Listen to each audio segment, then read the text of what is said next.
begin your visionary journey, to begin your life in yoga, in meditation, in a sincere, attempt to, kind of come to terms with who you are, to like from the get-go assume that you're like a traumatized human personality that was born in X time and had these parents and da da da, and that's the primary story. It's like it's profoundly unhelpful after a certain point.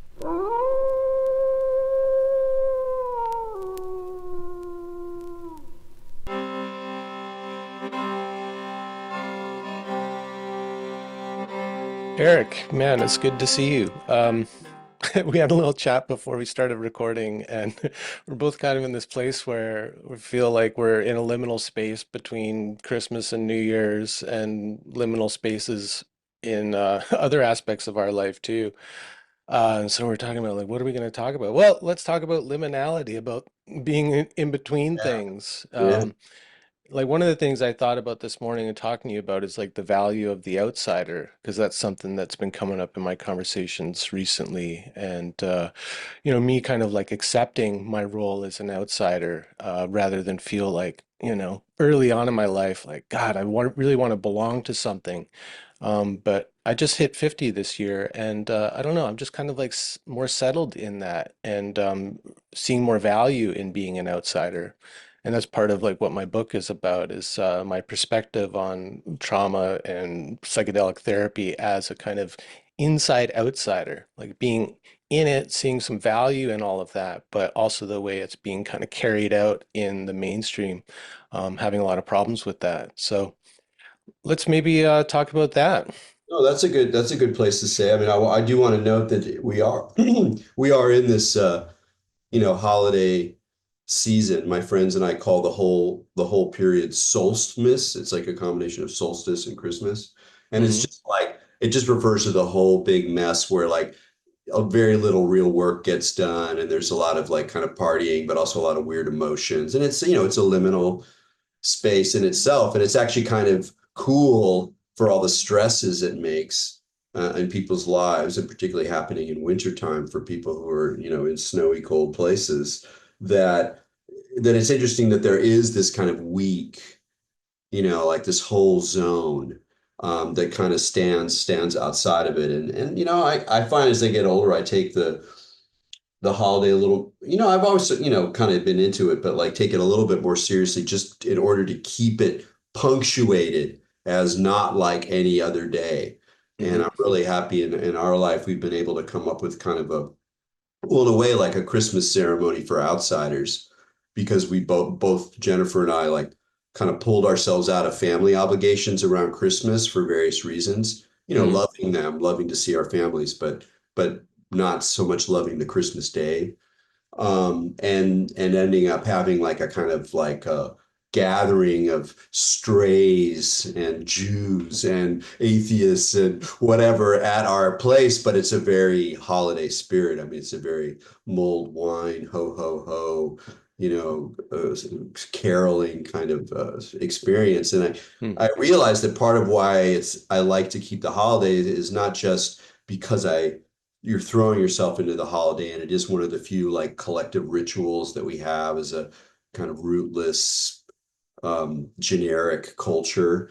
But it also like punctuates the time. So even if it creates more stress, it like around that stress, you have more liminality, so that there's like these last few days have just been like, well, what is this day about? Is it about catching up on work that I haven't gotten to, or indulging myself in that novel that I don't have time for, or just kind of sitting here for a little while going, I'm a little tired, or whatever it is. There's just kind of an openness. And it does seem, appropriate too, for at least in my life, and it sounds like in your life too.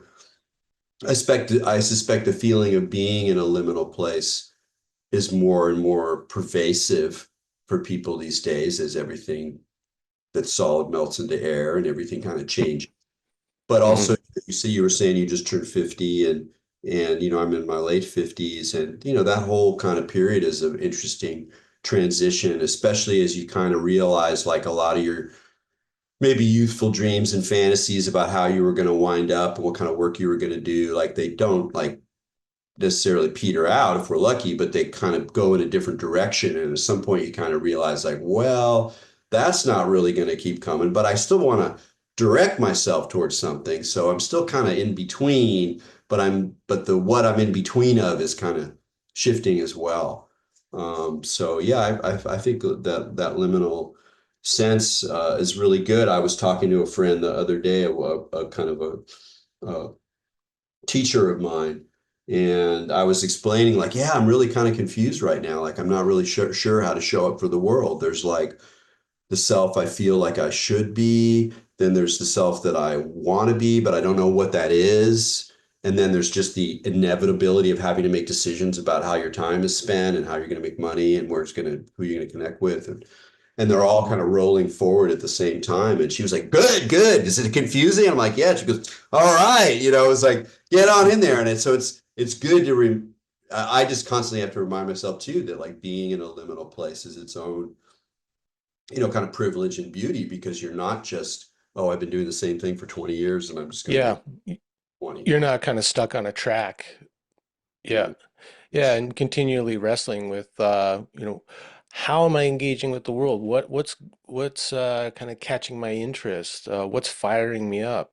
Do I have anything to say now? And like in this culture where you kind of disappear if you're not always putting something out there on Instagram or Substack or whatever, podcasts, you kind of disappear. So there's like also a pressure to like kind of stay in the mix.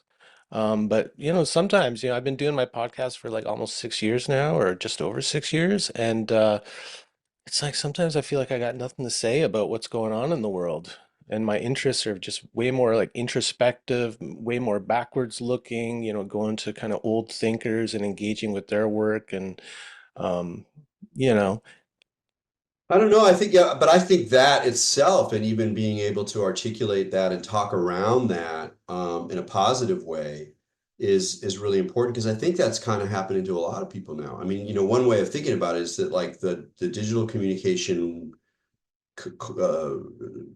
form of capitalism thing that we're in, this like weird quasi dystopian framework that's developed over the last couple decades, is like really not given the juice in a lot of ways. And so a lot of people are kind of desperately clamoring, even though we realize we're completely installed in it, whether our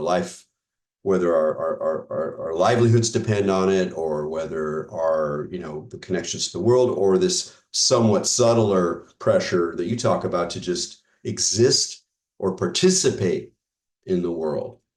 Because I might be okay going on a retreat, as I did recently, and just, being with that internal process and drawing from whatever sources I draw from, and having very minor experiences, meaning like very like minute experiences within myself or with others or with animals or the place, and I'm okay in that kind of solitude some of the time.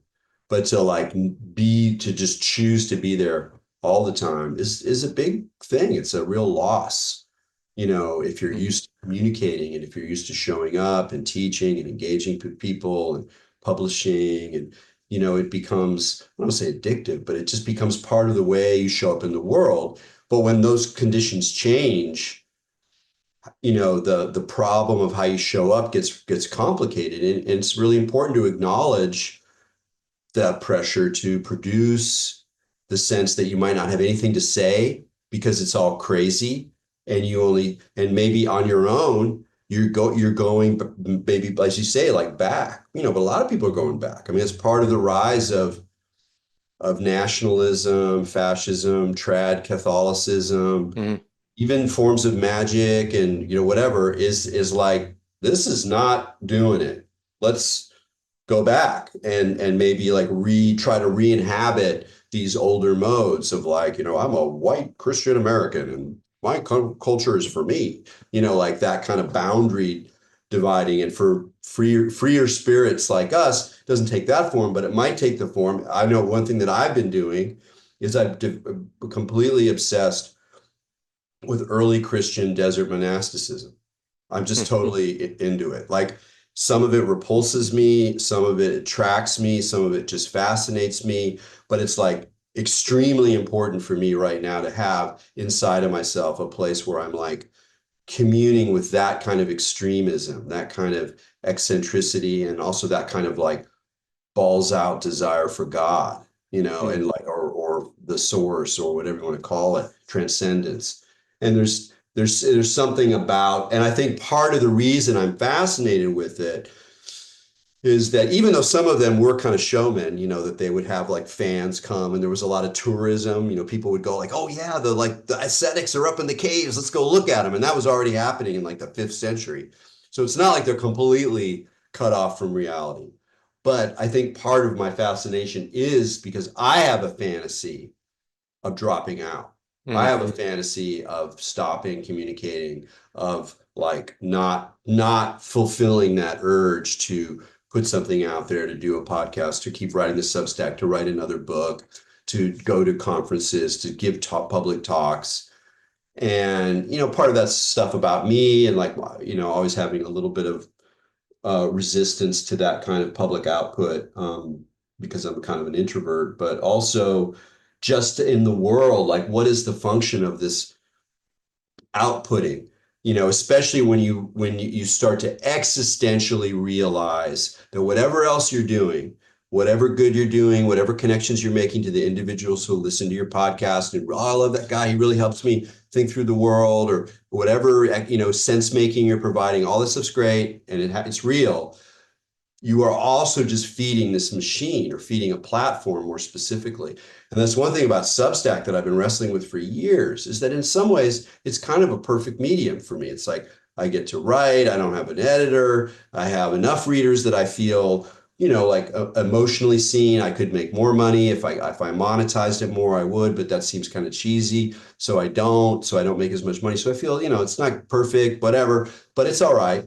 But I also wrestle with the fact that it is a platform, and that its own transformation over the last few years has become more commercial, more demanding, more pressure, more exploitation of anxiety, of social anxiety, of envy, of competition, that it's totally feeding off that same set of mechanisms. And I'm foolish to believe that I can completely, avoid them. And so I already have like kind of it's like, oh, the platform is irritating to me. But I'm like, well then what? Am I gonna like go onto Blue Sky and become a regular poster? Am I gonna like make more physical books? I mean, probably still make physical books because I love them. I don't need them to be the most significant thing in the culture.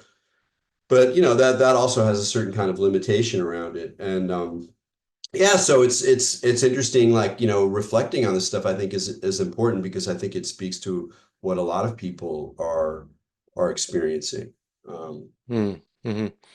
Yeah, I mean, I see that evolution on Substack over the past couple of years for sure. Like with the addition of notes and everything, it's become just as noisy as any other social media platform. And the kind of commenting that's going on, it's like the whole quality of it to me is just kind of come down to that baseline level. And it's like, okay, well, this one too has also just kind of fallen into that. yeah, Yeah, and it's just like engaging in those kind of things like that require you to be constantly engaged and to be answering comments and all of that. It's just not how I want to spend my time. Like the over the past couple of years, the fantasy that's kind of been keeping me moving forward in any way is that of like the old hermit on the edge of town who's there doing his thing.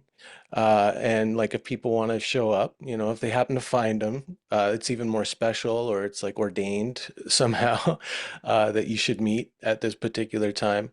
But to be constantly out there selling, just it rankles me. Like, and I don't know if that's just kind of like my Gen X aversion to selling out, or the kind of try hard, you know, culture of social media and all of that. Like to kind of fake it even when you have nothing really to say, but just keep saying something. And I don't want to participate in that. And so I'm just like kind of holding out hope that people will get tired of the constant noise and the constant sales pitches, and And if they got to like work a little harder to find me, that's probably for the best actually, because then I'll find like the right kind of people who I want to work with, and Yeah, so I hear what you're saying. I really do. It's a little, for me, it's a little more complicated because I still primarily think of myself as a writer. yeah, It's you're in this problem of, okay, I wrote this great text, like I got to put it out there somehow, and like yeah. involves like dealing with the kind of media structure. Well, and your writing too has always been like a commentary on culture. Yeah, And so if the culture's not really interesting you yeah, or interesting to you, then like, oh shit. yeah. You And know, I mean, you wrote recently about your marriage, which is like a kind of uniquely personal piece from you. Um, and so I wonder maybe if that like is something opening up for you is I, just I, talk.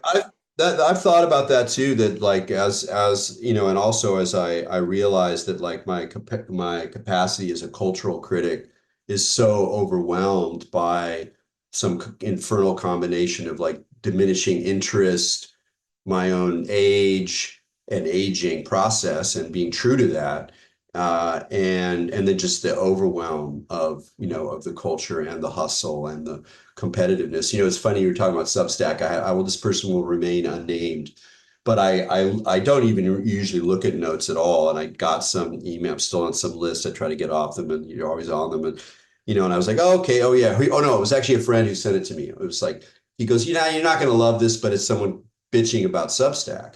And so I went to it, and it was kind of what we were talking about, like, oh, it changed with notes. It's more like everything else. I've got to like, with the pressure to produce, it's more about retweeting than about, people developing their craft of writing. And it wasn't particularly well written, but it had confidence. It was a younger person, I could tell from the photo. And I looked at the comments, and there was like one of the main Substack honchos had responded right away. So I was like, oh, okay, this person is like a big deal. I didn't look at their numbers. I'm like, and I look back, I'm like, oh yeah, so they're like a really successful Substacker. And then I just was like looking at their profile, and then I went to their note well, I just said see what their notes are. And they were posting the notes like 3, 4 times a day. Mm, And then they were complaining about how it's all undermining and I'm just sitting here going, yeah, I just don't use it. And that's in a way that outsider gesture already is you're yeah. like, yeah, like I see the problem with so I just don't use it. And it's like that's shocking because it's really what you want is you got to be present and talking about how it's screwed up, but you got to keep rolling on that and keep on it, so that you're still actually inhabiting the thing rather than just like dropping out. And so I feel like both because of our sense of, in this way, I think we're similar sensibility to a degree, our age, and also what we do and care about. It's like, how do you do a modified dropout? And what does that Mhm. look like? And then how do you do it so that you respect your own boundaries? Because that's part of what happens to me is like, okay, I'm not going to do this anymore. But then I don't really stick with it, or there's something else, or an opportunity comes, and I'm like, oh no, that's too good. So then I just end up kind of staying in this sort of halfway position Yeah. as opposed to being a little more rigorous about it. And I've long ago accepted the thing that you were just talking about, it's a little harder to find you. So the people who do find you are probably more unusual. Some of them are probably driven there by destiny or synchronicity, more like higher percentage of them. And I've already kind of like, even as a modestly well-known writer within very small circles, I've already been like, okay, I'm kind of like, I'm an Easter egg. Like Mhm. some people find me and then they're like, score. And in a way, that's who I'm for. And I'm Mhm. okay with that. I don't want big influence. I don't want to be talking to Yuval Harari on the fucking CNN. I don't care. I'm not trying to play big idea game because I don't have an idea. I have a sensibility, a kind of a way of being. Mhm. It's more, and that's too intangible to communicate in that brash, loud way. Yeah, Um, and there's no way to put it on like a PR sheet. It says here's the talking points and here's what to ask Eric about. I mean, unless you had a specific book that you're promoting, you might be able to come up with something like that. But what I value about you is this, like you said, your point of view and your perspective on things. And I want to hear what like Eric thinks about like what's going on in the psychedelic world right now or whatever. I mean, you would think like because of technosis and what's happening now with Elon Musk and all the transhumanists and all that stuff, you would think that there would be kind of a resurgence of interest in your book and want to hear, oh, this guy whose book was so prescient, what's his take on what's happening now? Because now it's like really happening. So like, do you ever feel any kind of pressure to be commenting on all that stuff?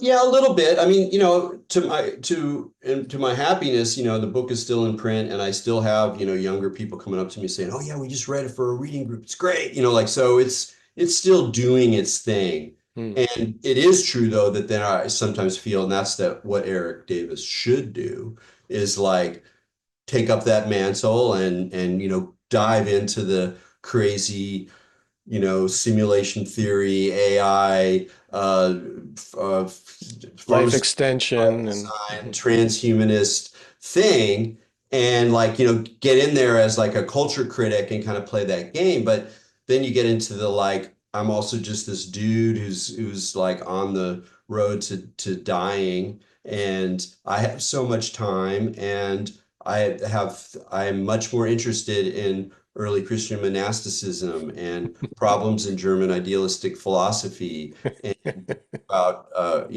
underground comics from the early 1970s and whatever. Like there's just so much other stuff that actually juices me. Mhm.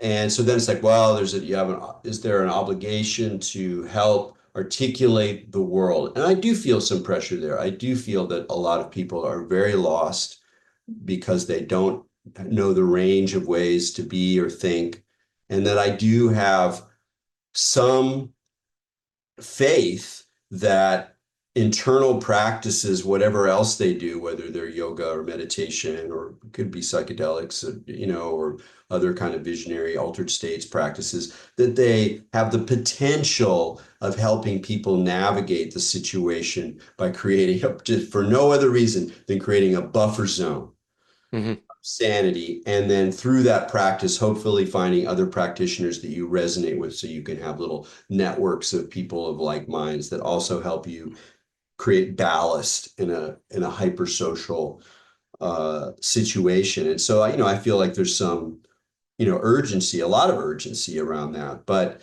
at the same time it's not always clear to me how to respond to that sense of urgency. And I Mhm. think that's also um a very shared experience, everybody in their own way. You sense this urgency, and then there's some people who like they know what their vision is, or they know who's wrong, so they can motivate all their energy around, oh, this is wrong, this is what's wrong. Did you hear about this? This is wrong. Yeah. And in a way I kind of envy that, whereas I'm like, I don't know how to like even begin to show up for this crazy shit. Mhm. And so yeah, there's some pressure there, but there's also a sense that one of the big specific pressures is like, well, I should be using AI. Hmm. I should be like really diving in there. That's the big thing. That's in a way, that's the biggest event in my lifetime, blah, blah, technologically, da, da, da, da. And I'm all set up to understand all these dynamics. And is it alive? And how do we project in it? Is it a God? And synchronicity and command and oracles and all this kind of stuff. And Yeah. I'm watching people like more and more integrated into their lives, and I don't want to do it, No. and I don't have to do it. Yeah. I'm like, so what happens to me? Oh, I become increasingly what? Disconnected from the global transhumanist singularity brain? That's okay. I'm okay with I'm that. okay with that. If I have to go out as like a frightened little animal in my hole, I'll take that over translation into global post-human singularity, capitalist expansion of the galaxy. I don't really want to participate in that. Yeah. And Yeah. so it's a funny one. Yeah. Hey, I want to take a moment to speak with you about this channel. Currently, only 11% of viewers are subscribed to the channel. I think those numbers are terrible. So if you're enjoying this content and you want to help out the channel, please take a moment right now to like this video and subscribe. And if you really want to help out the channel, you can become a member of the Howl in the Wilderness Patreon, which will give you access to early release of full ad-free episodes plus access to the archive of the first 100 episodes of this podcast. It would really help me out and allow me to keep creating content like the interview that you're watching right now. Okay, thanks so much. Now, back to the interview. The thing with AI is that I've always been kind of resistant to it because I'm a creative person and I really believe in the value of the creative process, like wrestling with ideas or trying to communicate something visually, whatever. I think there's a lot to be said about that process, and I equate it with what James Hillman called soul making. I think the soul making happens in that wrestling with things, trying things out, that struggle, that artistic struggle. And I think like if we outsource that to AI, we lose this opportunity for soul making. And that's kind of what I see. Like the Yeah, stuff that is colored by AI or produced by AI to me just has no juice. It has no soul. And also, I don't trust it. This is yeah, supposed to be this huge intelligence, but I thought I'd like test it out a little bit. I thought, okay, maybe there is a good use for this thing. Maybe I've just been kind of like obstinate and just reactive to it and just a cynical old Gen X or whatever. So let me give it a shot. So I was thinking about this James Hillman quote, and I couldn't remember like what book it came from or if it was in a book or in a lecture or something like that. So I'm like, okay, well, GPT has apparently been fed like every book in the universe. So maybe this is a good use for it. It's like tracking down a quote. And so I prompted it. I asked, there's a quote about blah, blah, blah, blah, blah. Does this appear in any of James Hillman's books? And it comes back and authoritatively says, yes, it appears in this book. And it goes on and gives like a summary of the quote and its context and all this. And it sounds very authoritative, very accurate. I could have stopped there. I could have like plucked that out, put it in my essay or my thesis or whatever. Um, but then I asked, oh, where exactly in that book does it show up? And the chat GPT comes back and says, oh, sorry, we looked a little more into it, and it's actually not in that book at all. Um, and I was like, amazing, because if I would have just stopped there and not added the extra prompt, like a little more detail, like what exact page does that show up on? I would have just gone away thinking, okay, I know the answer to this.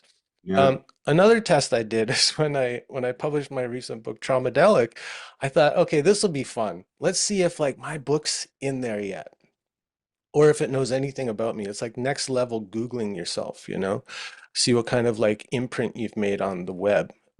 So I said, could you give me a summary of this book? And it came back and it gave me the summary of this fiction book that like follows the hero's journey and all of this stuff. And it was like pages and pages of plot summary for something that doesn't exist and in no way relates to yeah, my book. But yeah, it comes across so I know. authoritative. Yeah. And I was reflecting on it and thinking like about authority and about kind of like unquestioned authority in our culture. All of these talking heads, people who are really good at getting on Zoom, or whatever, a filmed podcast or whatever it is, and speaking about something with such authority, and people so hungry for clear, concise answers to life's problems that they're just like soaking it up and not really questioning it. And I guess part of like for me being an outsider is like not really buying it, like that kind of built-in skepticism that I think a lot of us, well, guys like me and you anyway, have kind of built in. Well, even farther than that, though, I mean, we have to, make a connection between what the sensibility we're talking about right here and whether you could call it anti-elite, anti-expertise, anti-intellectual passions that drive MAGA. It's not unrelated. Hmm. Like they may often replace one expert with another expert. So people do that a lot. Like, oh, I don't trust the pharmaceutical corporation people and the people on MSNBC, and they're all part of the global elite. But this guy on YouTube, he's got the story, So it's like they Mhm. actually, you just swap them.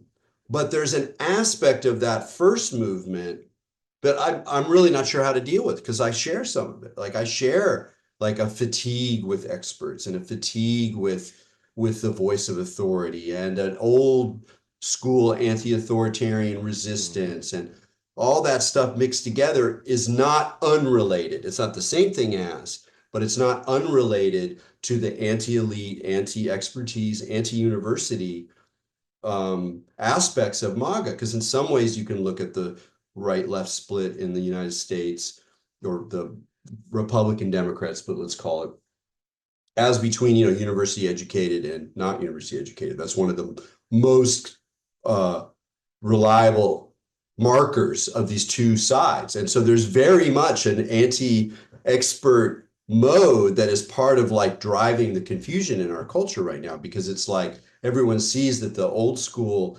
experts are being dethroned. So there's all this space for like new claims and new platforms and new movements. And some of them pretend to be more straight. Some of them are pretend, are like completely wild. And like there's just a general collapse of authority that rather than introduce everyone to this sort of core existential condition of just not knowing shit. And if you're really honest with yourself, you don't know shit. And you Mhm. also kind of suspect that that guy who's talking over there in the corner also doesn't really know shit. It's just a terrifying, if some in some ways liberating experience. Rather than generalizing that, this collapse of authority has produced an explosion of kind of like mini know nothing authorities. Mhm. So it's just Yeah. like it's populated the space with this sort of anarchic spread of authority through all, I mean, like health. Like, thank God I'm still, I mean, I won't always be healthy. And when I'm not, I'm going to be on the internet trying to find out what is up with my condition and whether this drug is good for it or not. And like the confusion and then the array of authorities and claims and models of reality and models of the body. And it's just a general part of the crisis. And I think in some ways you can mark people by like their degree, because you could be a nihilist about being able to know anything, like, well, nobody knows anything, everyone's making it up, there's no point in even trying, give up, like just pursue whatever you want to pursue. And that can tend towards a certain kind of nihilism, not necessarily, but like often. And then there's the like, well, we're just struggling along. And I always think of an image that Cornell West used. I got to take a class from Cornell West in the late 1980s. Hmm. He was teaching at the Yale Divinity School, and I was at Yale.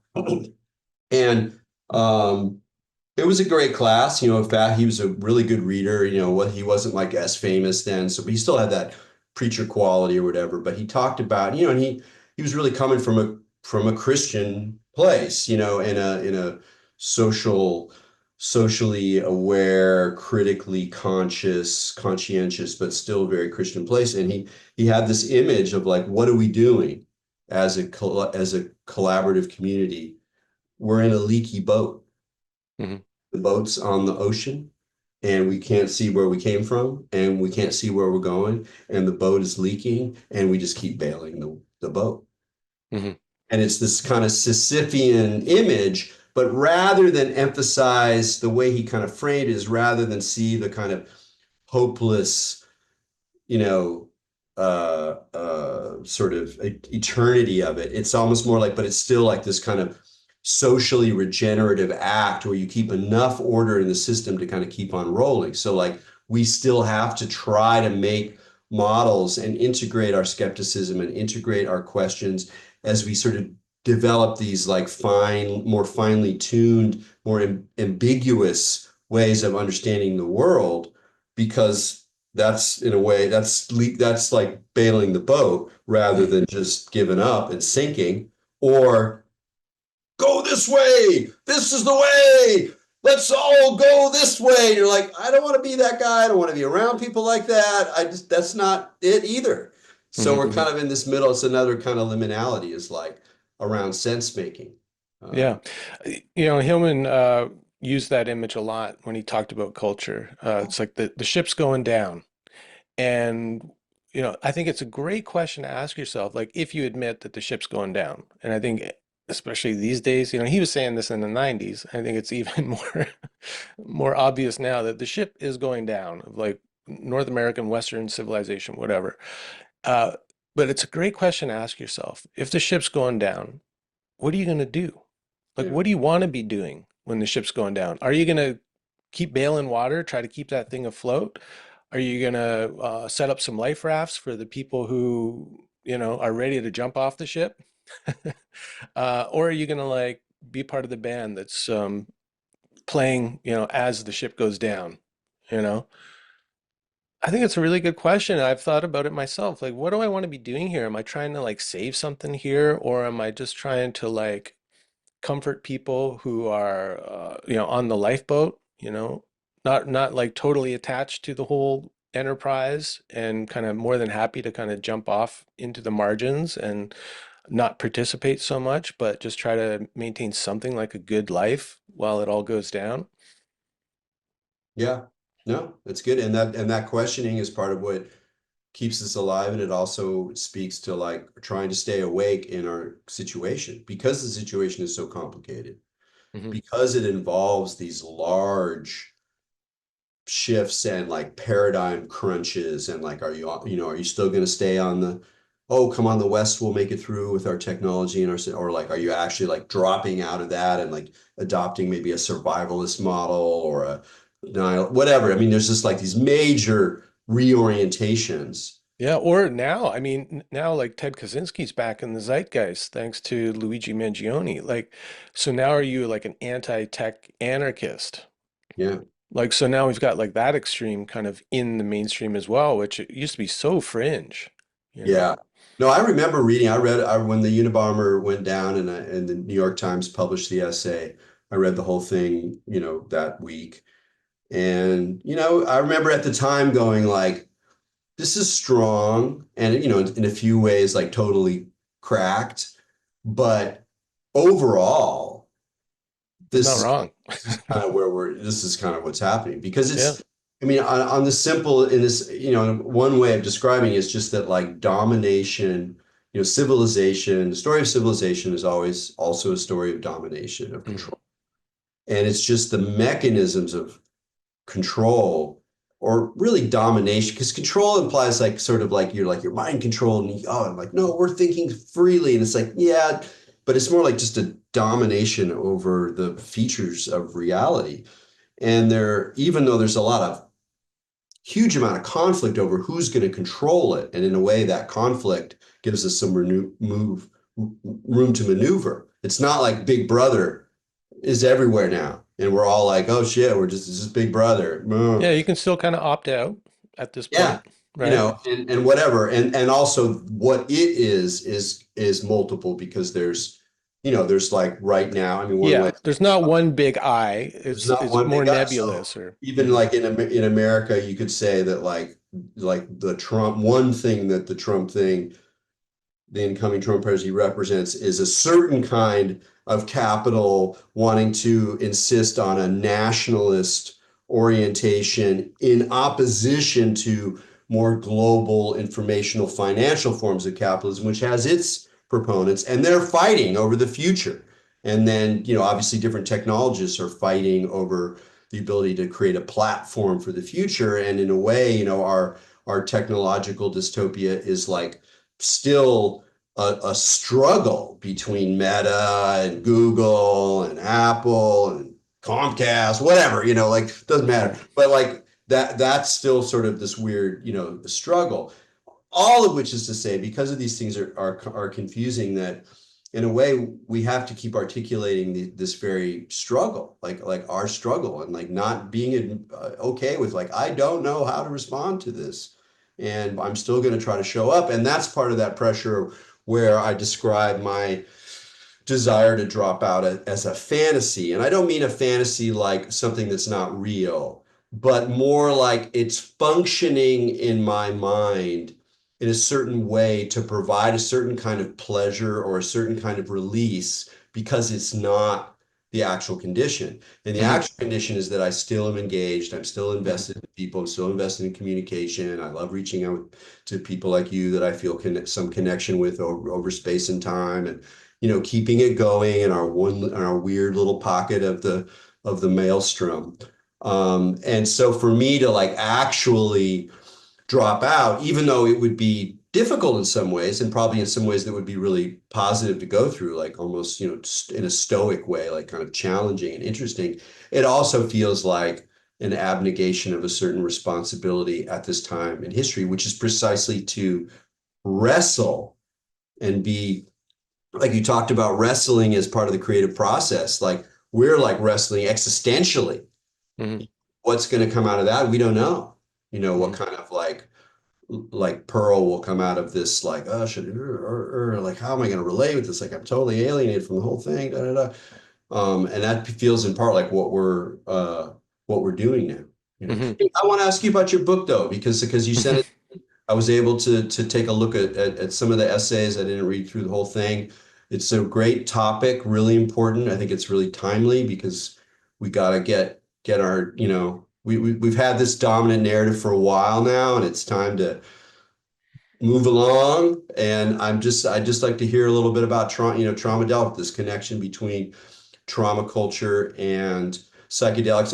But I will say, I'll introduce it with one wonderful point that a social scientist named Alex Guerin, who is Australian, though he teaches in Hong Kong, and he wrote a book called Global Ayahuasca. And he did some comparative studies, as someone who is very much into the medicine, but also a social scientist. Did comparative studies of Shipibo and Australian neo-hippies and also Chinese use. There's a fairly robust use that's very business oriented and very advancement oriented in China, ayahuasca. So really interesting data set. And he did a talk at the Lembic, the meditation center I'm involved in, and or whatever we're calling it, a Center for Consciousness Culture now, which is kind of a tag I like. Um, because it's more than meditation. But anyway, he made this really totally fascinating point. He goes, he's generalizing, he's an anthropologist. He says, okay, this is a generalization, but it's worth it. It's like if you go to indigenous situations, contemporary indigenous situations of contemporary indigenous ayahuasca use, not part of the tourist economy, but like the folks themselves, Shipibo themselves, their trips are all about the future. They're about where's their opportunity, what's opening up, who might I get a little glimpse of the right move to make. It's all Hmm. about like a sense of possibility in the future. And he said, but for Westerners, it's all about the past, Hmm. about finding that traumatic kernel, finding and confronting and integrating the traumatic kernel that composed the personality that you have, that we're so fixated. And that, what I loved about it was like, rather than just talking about trauma or therapy or psychology or depression or whatever, he was like, he was thinking about it temporally.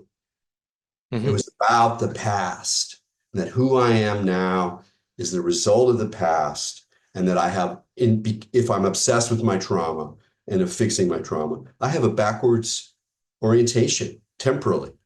And some about that really stuck with me. That contrast seems really significant. Anyway, I offer that as a opening.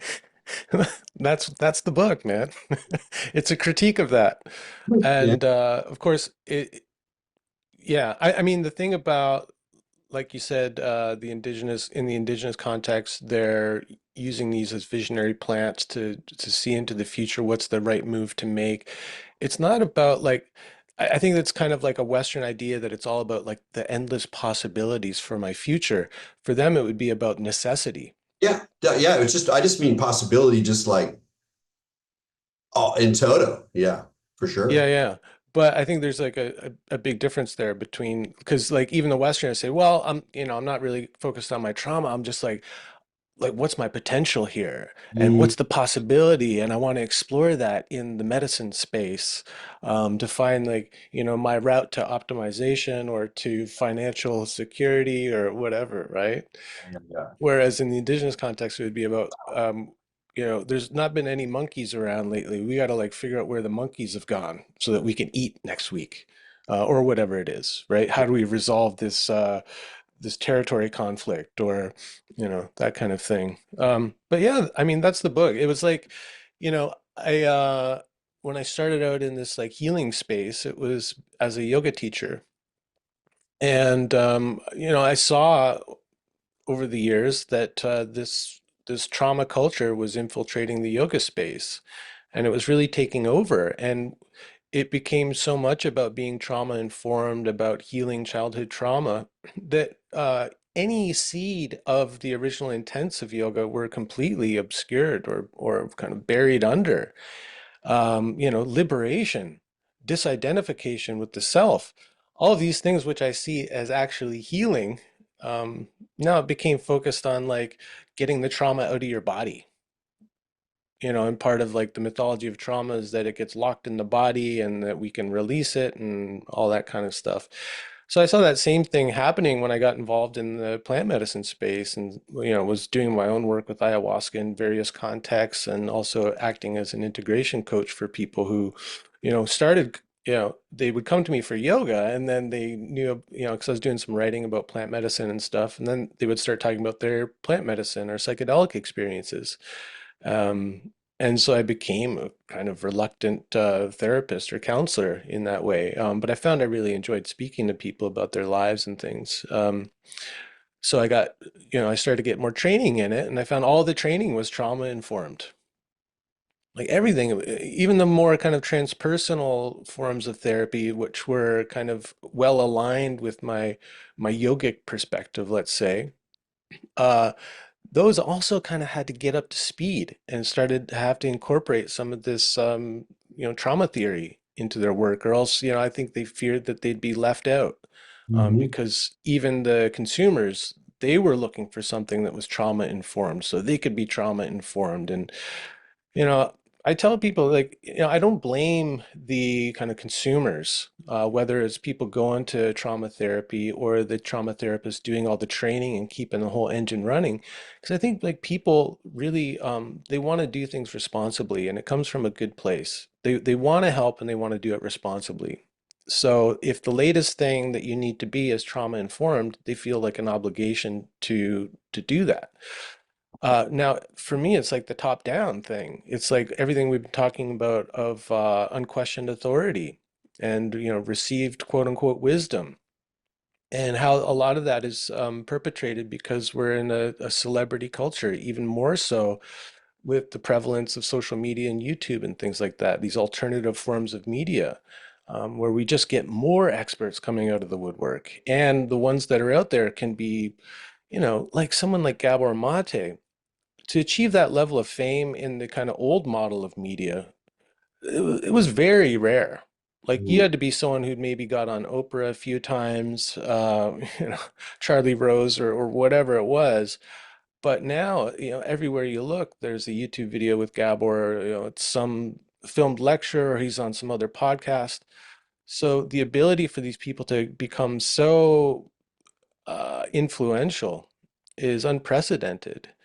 And so we've got that old problem, people looking for answers. And where do we look? We look to the authorities because we can trust them. That's kind of how we're conditioned in our culture. And so these ideas really take hold and they become like incredibly limiting, Yeah. and like all pervading.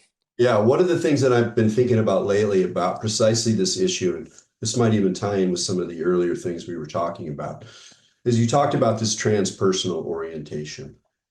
And I think part of what we're, where we're at is that like if you imagine that like transpersonal teachings enter into a very materialist, this worldly culture in the 20th century. Yes, there's still forms of Christianity and people have belief structures and things like that. And that's part of what's going on. But overall, there's this kind of secular development where the human good is, in the body, in a single lifetime, in your relations with other people, in your creative life, your work life, your family life. Nothing wrong with that. And that with the 60s, this is, a simple story, but it has something in it. And among Bohemians, all for decades and decades before, there's this kind of, infusion of the radicality of like the transpersonal, whether these are through drug experiences or extreme experiences or dabblings with the unconscious and synchronicity and whatever it is. And also discovery of literature and fascination with the yogis and Buddhists and magicians and whatever. Hmm. You have this kind of infusion, and then you have in the 70s, and this is part of what my book High Weirdness is about, the 60s and 70s, you have this like modern culture trying to grapple with like super wild and weird transpersonal forces. And not doing a particularly good job, but like kind of in a really interesting way. And then part of what happens then as that generation ages into the 80s and 90s is that they assimilate, integrate, and domesticate their encounters with the transpersonal. And so even like even in like you get like the soul's code, like to talk about Hillman, gets on Oprah in the 90s, and it's like because it's packaged enough, because that book is more packaged than his other writings in a lot of Hmm. ways. Good for him. I applaud him making that move and making some money. He deserved it. But it's just like there was a way of like there's kind of assimilation. And the best example of it is this Jack Kornfield book. He's like a first wave Theravada meditation teacher, really brings a lot of stuff, radical transformation of the meditation scene in the West through his and other of his cohort. But the book is called like After Ecstasy, The Laundry, right? Yeah. And so we go through the laundry period where like it's like, what's the point of all this crazy transpersonal stuff? We got to bring it into our lives, our ordinary lives, lives of working and dealing with technology and broken cars and kids who are, addicted to video games and whatever, like, and Yeah. that's all good It's like too. doing the dishes with mindfulness. That's, Right. Yeah, yeah. exactly. So that's all a part of it. Hmm. But I think we are now at a point that the transpersonal is like asking to come back in a deep and soulful way, not the like just getting high and Hmm. experiencing the crazy cosmic what the fuck or whatever. More soulful, more about whatever God, more like it's not just this, right? There's something radically more. And that Hmm. part of what I'm doing is engaging with that mystery. And the reason I bring all this up in relationship to trauma is that part of what makes the trauma narrative and industry insidious is that the minute you start talking about it, you have not just bought the idea that what's really important for you to deal with is this trauma in your past. It's that you are a merely historical being Yeah. as a singular personality that starts and ends with your life, and Yeah. that's the main unit of reality that you're manipulating or integrating or processing or whatever, Yeah. healing or It's whatever. part of that Western myth, post-enlightenment, that you come into this life as a tabula rasa, and that your character and personality are formed by those early childhood experiences, and that you're a product of that.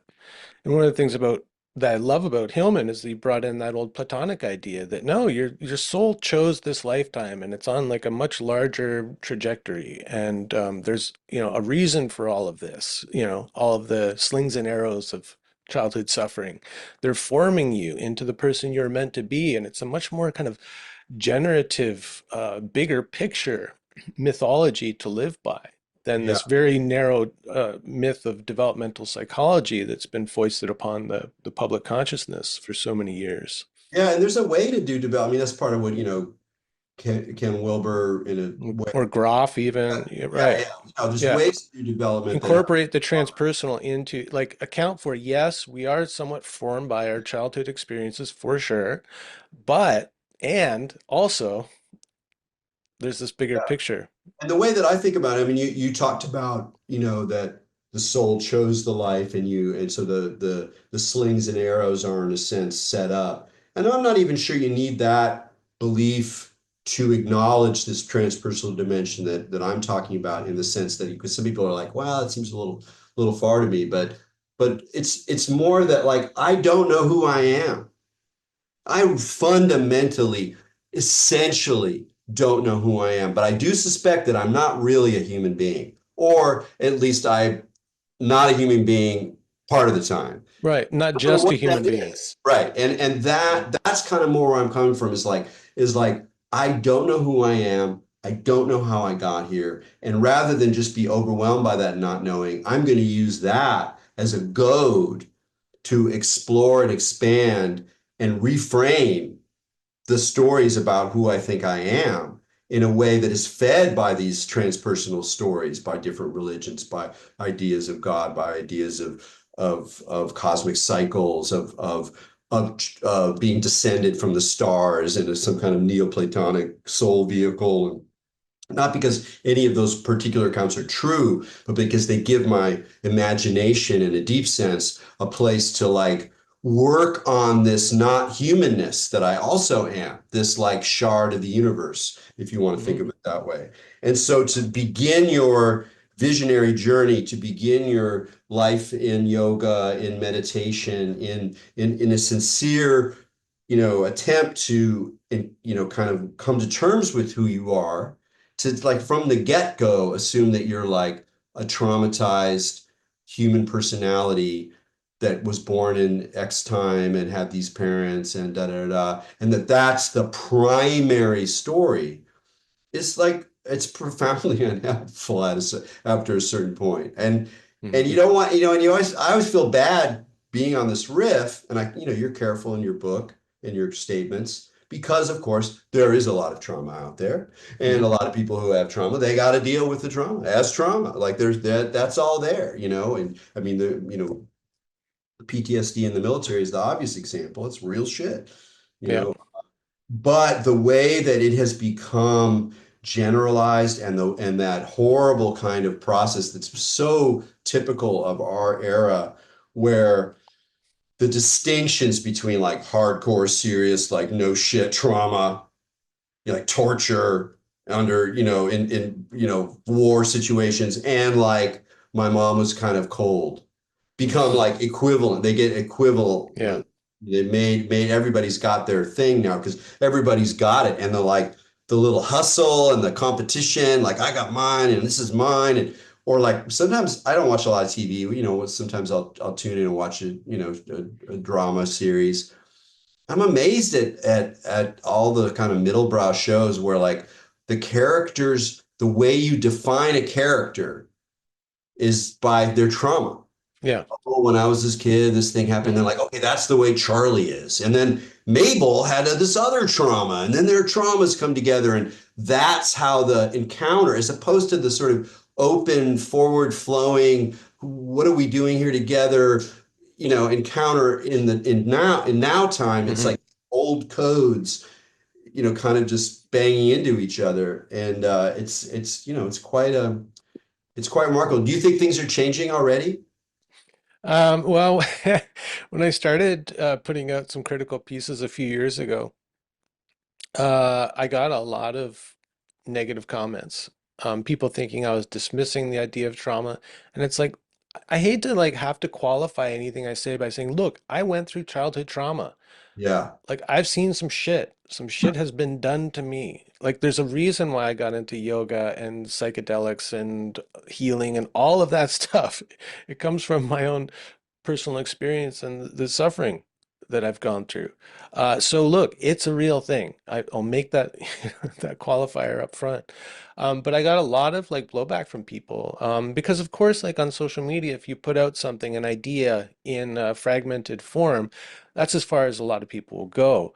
And a lot of this discussion, like, it's like I put out a lot of stuff by Hillman, and it's really hard to put Hillman in a nutshell. He's an incredibly complex and nuanced thinker, but people just get the hot take and they react to that. And that's the whole problem with like, okay, people who aren't doing some kind of practice to check their own reactivity and let things go or be non-attached to outcomes, all that stuff.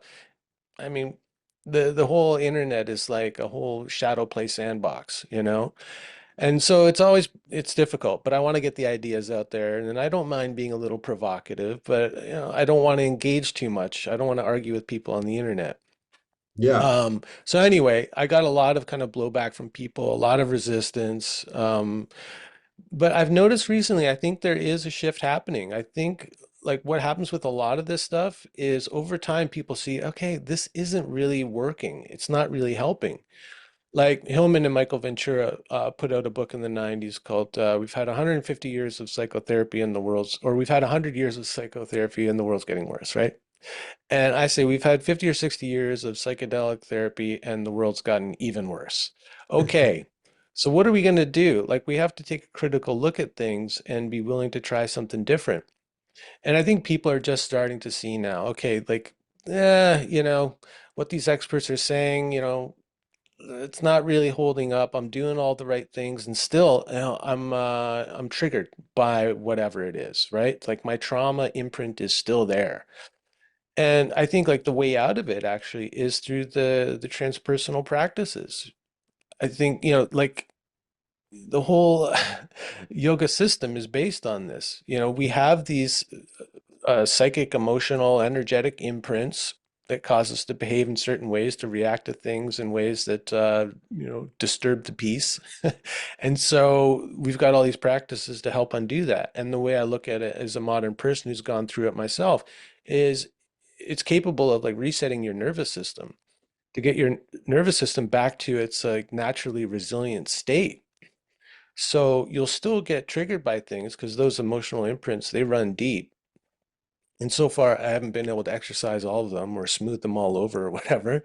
But my nervous system returns to baseline much more quickly, and I'm able to like not react so much to things. And I still do. I still get caught off guard, right?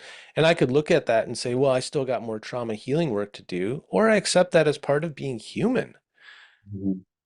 right? And I think the okayness with fallibility and eccentricity is something that's come to me in more recent years. Yeah.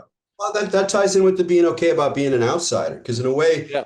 however you talk about being an outsider socially, whether you're living at the side of the village and you're not online or whatever you're doing, there is an acceptance of eccentricity, of being your unique cracked pot, and that is part of what the sensibility you're talking about is in relation to this kind of fantasy that drives so much therapy culture, that there really is some kind of like perfect me, or some kind of like now no longer reactive me, or a purely good me, or whatever that thing is.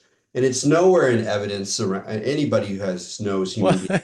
as Hillman would say, like to paraphrase him, when you meet a fully integrated person or a fully healed person, send me a postcard. Yeah, And he was in the game for a long time, yeah, and you could say the same about Jung. At the end of his life, he recognized that there was no such thing as a fully integrated person, and that's maybe part of accepting our wholeness, is accepting our incompleteness or our imperfection. yeah. No, that's what I And mean. that to me is healing, like in the truest sense, healing meaning, returning or restoring wholeness. It's Mhm. like, well, wholeness includes all of it, not just the perfect, good, nice bits. Yeah, that's true. But I also think there's a hidden trap in even the idea of wholeness. And that part of why we're here has to do with, if in your terms, sort of misreading wholeness, but I think there's reasons that people did that, which is that when you say there's a wholeness and that part of that involves imperfection, it's kind of like, again, like the crack. Hmm. We have a beautiful vase here and there's a crack in it. And you go, well, it's still a whole vase. But if you stress wholeness, you tend to stress the integrative, smooth surface of the thing. And I'm not saying this is your terms, Hmm. but I think people's minds, Yeah. they feel internally fractured. They feel unintegrated to themselves or to the world, and they have a fantasy, their fantasy of the perfect self, whether they think of it in terms of efficiency or optimization as the nerds do, or more like old school hippies, they might think of it more as a holistic self, a whole self, because it's like, oh, if I could only be whole, I Yeah. wouldn't be internally rent. But Yes. I think what we're saying here is like, sorry, kids, it's like being human is like there's an internal fissure, Hmm. multiple ones, and you refine it, you heal what you can, the way you heal a pot, but you still see the crack. Like become less reactive in the formations, you pick your battle. There's a lot of different ways of talking about it. But there's something I think profoundly freeing that we're both pointing to about, accepting the crack and just not thinking that you're gonna heal the whole thing and just Yeah. really coming from there and then being like more realistic and still poetic and still creative. I can move in this way, I can move in that way. This is something I want to work on. This is da, da, da. You know, you can still do a lot of that work, but I feel like the drive is because part of that internet is not just the hot take, but the sort of the vision of the realized self that gets Yeah. circulated through all these profiles and images for like all these realized selves. And I feel I'm totally susceptible to that. I Mm. can go online for an hour, fart around, read stuff, and come away going like, wow, I really have just completely fucked up my life and I've made all the wrong Yeah, decisions. or I haven't been working hard enough or been putting enough Yeah. out there or whatever it is, or Yeah. promoting the podcast because it could be bigger and it should be It bigger and should blah, be blah, blah. bigger, man. What are you doing? Like, come I on. know. Yeah, What do you I think? know. So everybody's susceptible to that. So fundamentally human. And then when that gets bound up with this idea of like a non-broken self, Hmm. then you're open to all the claims Yeah, from hucksters to very heart-centered, genuinely motivated people who want to help the world. yeah, But it's still the story of like of this of capital H healing and it's like Hillman would be like, healing is great. You got to do it sometimes, but it's not the whole story, and it's not even the major story, I don't think. yeah. No, no, it's not. Yeah, you could spend so much time like obsessed with the cracks that you forget about like filling the cup or, the rest of the cup, the emptiness of the cup or the, That's true. It's whatever. that's part of the balance of the work. So for me, it's like it's not like, oh, I'm cracked. Oh, it's just the crack. Oh, I'm just crack, crack, crack, crack. It's more like, okay, well, now how do we move? Now how do we Yeah, heal? Or how heal like the way heal pot? Like now how do we like so there is this kind of drive towards integration, but it just feels like as long, you have to feel okay about feeling not okay, yeah, at yeah. least some of the time. I mean, if you At feel least not some of okay the time. all the time, then maybe you really do need some heavy intervention. Like, but like when Yeah, you start to pay attention to your moods, you're like, not okay, okay, pretty good, very sad, not okay, yeah. you That's know. why, I appreciate this thing that used to be in the newspapers, like next to the horoscopes, there used to be this insert that was like your biorhythms. Mhm. And it showed your biorhythms had these ups and downs, certain days if you were born at, at this time, you're expected to be on like a low period. And I think that's like what being part of the larger world and the cycles and rhythms of the natural world can give you. It's like you can't be on and producing all the time. Like, would you ever expect a fruit tree to be producing fruit constantly and to never have a fallow period or a period of like degeneration? That would be, well, that would be like a cancer. That would be abnormal and not sustainable. And so I think like that's a part of it too, is just recognizing like that we're a part of the world. Like, why should we be excluded from these natural processes?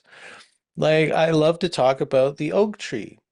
You look at an oak tree, that thing is like gnarled. They're so weird. And like, I've seen them grow around fence posts and even like bicycles. And that's what gives them character.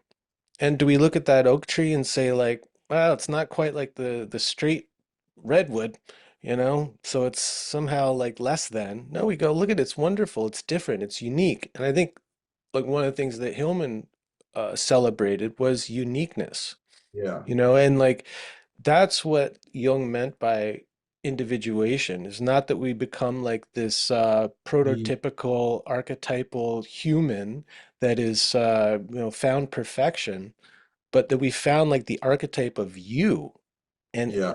everyone being unique, and the flaws are being part of what makes you unique and interesting.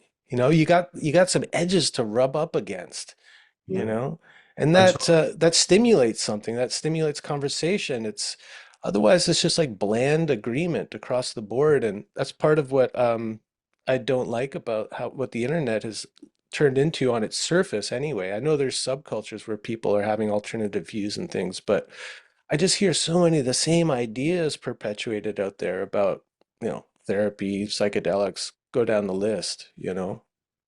Yeah, there's a lot to be said about that image. I think also that goes back to the to Zhuangzi and the way that he talked about it in, this is early Taoist philosopher. This is one of the things he said about that gnarled oak is that, of course, that's not where that's not the tree you're gonna cut down to make your house. It's Hmm. like a pain in the ass. You don't want to deal with it. So in a way, the more gnarly and singular and unable to translate you are, you actually are less a part of the flows of the society of the use functions. And if you look at like we can now and be like, wow, this thing's kind of crazy. There's something inhuman going on in this mechanism. Then the ability to be singular in a way where you can say, no, I'm not going to because then part Hmm. of it's like, no, I'm not going to do that. That's not who I am. No, no, no. Like, no, no, no, no, no. And sometimes you can't avoid it, but like the kind of thing where some people are like, okay, that sounds good. I'll take that meme. I'll ride that line. I'll ride that discourse. I'll respond in this way. I'll react this way. But if you have the kind of approach, you go, nah, pass. Hmm. That's partly your gnarledness. So Yeah. it's like, and it's so funny because just last night I was talking to a friend who's like about, our age and working in the world where she's saying a lot of all of her younger colleagues are already using, they're totally integrating AI into their work and how to do it, and she's like feels this kind of pressure to kind of like go with the big mind and all what where everybody's focused on and then she goes, but there's a part of me that I just feel like I should be cultivating this singular being that I am. It's Yeah. really seeing it as like a contrast, Yeah. like a choice. Hmm. And That's that, like that to me, like that's the fundamental stand right now, at yeah, least in my life as a creative person who, I was making websites at the dawn of the internet. I've been there from the beginning on the old BBSs and all of that stuff, right? And so I've been there through the whole progression. And this is the point where I'm going, no mas. yeah, I'm not going to follow you there. And that's like, I gotta be kind of obstinate. Every time I get a prompt to like turn on the AI assistant on Zoom, for instance, I gotta go, no, no. How many times I gotta tell you no? Like they're so persistent with trying to get us to take yeah, it on and participate in this. But for me, like that's like a line that I've got to draw, right? yeah. Yeah, and I think that that's part of the challenge that we have, maybe this is a good place to kind of wind up, is like it just kind of goes back to our initial, conversation about dropping out, like degrees of dropping out, Mhm. is that whether or not you stay on the social media or not, or you're doing that, in a way that almost doesn't matter. It's more about a kind of attitude Yeah, that you are, taking responsibility and even to some degree defining your limits yeah, in this world because your goal is not to just assimilate. Your goal is not to just refract the flows of attention and just become a node in this kind of like screaming network, but to like take your weird little broken, beautiful half whole, half not whole singularity and like make something of it creatively, existentially. And that part of that does involve saying no or defining boundaries, hmm, defining, and obviously questioning the dominant narrative and things like that. But it's almost more of like I think feels like right now it's kind of like an existential act. And that if you yeah. don't do it now soon, you're not going to do it. It's going to be It's hard to recover the yeah, soul that was lost. Yeah. Well, I mean, it goes to the point that the boundaries are what defines us as a singular person. And so you got to have those boundaries. And like, even if the thing I create is a little tiny alcove on the internet where other people can come in their brokenness or their unwillingness to just accept and conform and, adopt and all of that, where we can get together and practice what Hillman called the empty protest, where mhm, it's like, I don't like this. Okay, bud, what do you suggest? Well, I don't know, but I know I don't like this. And valuing the empty protest, that doesn't have the solution attached to it. yeah.